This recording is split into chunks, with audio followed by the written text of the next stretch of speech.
হরে কৃষ্ণা। আপনাদের সবাইকে জানাই রাখি বন্ধন ও বলরাম জয়ন্তী উপলক্ষে কৃষ্ণ প্রীতি শুভেচ্ছা ও অভিনন্দন। আজকে রাখি পূর্ণিমা। এই রাখি পূর্ণিমা ভারতবর্ষ ও বাংলাদেশে একটি ঐতিহ্যবাহী উৎসব, যা ভাই ও বোনের সম্পর্ককে অটুট রাখতে সাহায্য করে। ভাইয়ের মঙ্গল কামনায় বোন ভাইয়ের হাতে একটি পবিত্র রাখি বেঁধে দেয় এবং ভাই প্রতিজ্ঞাবদ্ধ হয় যে তার বোনকে সে সারা জীবন ধরে রক্ষা করবে। এখন শুধুমাত্র ভাই বোনের মধ্যে নয়, সমস্ত জাতি, বর্ণ, ধর্ম নির্বিশেষে সমস্ত মানুষেরাই এই রাখি বন্ধন উৎসব পালন করে থাকে।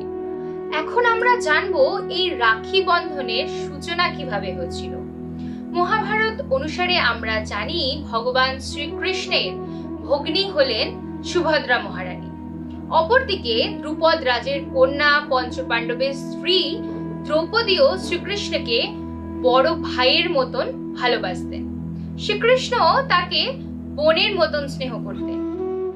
ভগবান শ্রীকৃষ্ণ দ্রৌপদীকে এতটাই ভালোবাসতেন যে সুভদ্রা মহারানী মাঝে মধ্যে হিংসা করে জিজ্ঞাসা করতেন কেন তিনি দ্রৌপদীকে এত বেশি স্নেহ করেন। তো ভগবান তখন তাকে উত্তরে বলেছিলেন যে পরবর্তীকালে তিনি জানাবেন যে কেন তিনি দ্রৌপদীকে এত বেশি স্নেহ করেন। একদিন ভরা রাজসভায় শিশুপাল ভগবানকে অত্যন্ত অপমান করলে ভগবান শ্রীকৃষ্ণ তার সুদর্শন চক্র দিয়ে শিশুপালের শিরচ্ছেদ করে। সেই সময় সুদর্শন চক্রের আঘাতে ভগবানের আঙুলের একটুখানি কেটে গেলে দ্রৌপদী আর নিজেকে ধরে রাখতে পারেননি।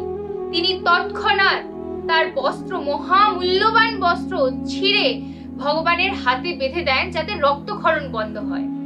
ভগবান শ্রীকৃষ্ণ খুবই প্রীত হন এবং তিনি দ্রৌপদীকে প্রতিজ্ঞা করেন দ্রৌপদীর কাছে যে তিনি সারা জীবন ধরে তাকে রক্ষা করবেন।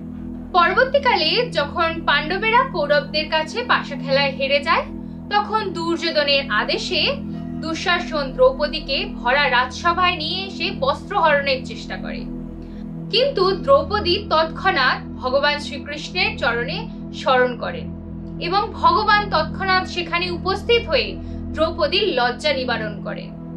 দুঃশাসন অনেক চেষ্টা করেও দ্রৌপদীর বস্ত্র হরণ করতে পারেননি।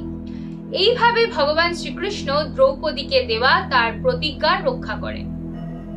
ভগবান শ্রীকৃষ্ণ দ্রৌপদীর এই লীলা আমাদেরকে শেখায় যে রাখি বন্ধন শুধু একটি উৎসব নয়, এটি ভাই ও বোনের একটি অটুট সম্পর্কের প্রতীক।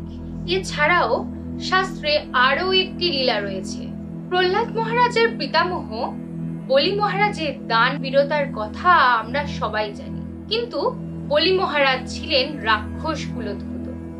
সেই কারণে যখন শুক্রাচার্যের নির্দেশে তিনি ত্রিলোকে অধিপতি হওয়ার জন্য অর্থাৎ রাক্ষসদের রাজত্ব শুরু করার জন্য যজ্ঞ করতে শুরু করেন, তখন ভগবান বিষ্ণু বামন অবতার নিয়ে বলি মহারাজের কাছে আসেন এবং 3 পদ ভূমির জন্য দান ভিক্ষা করেন।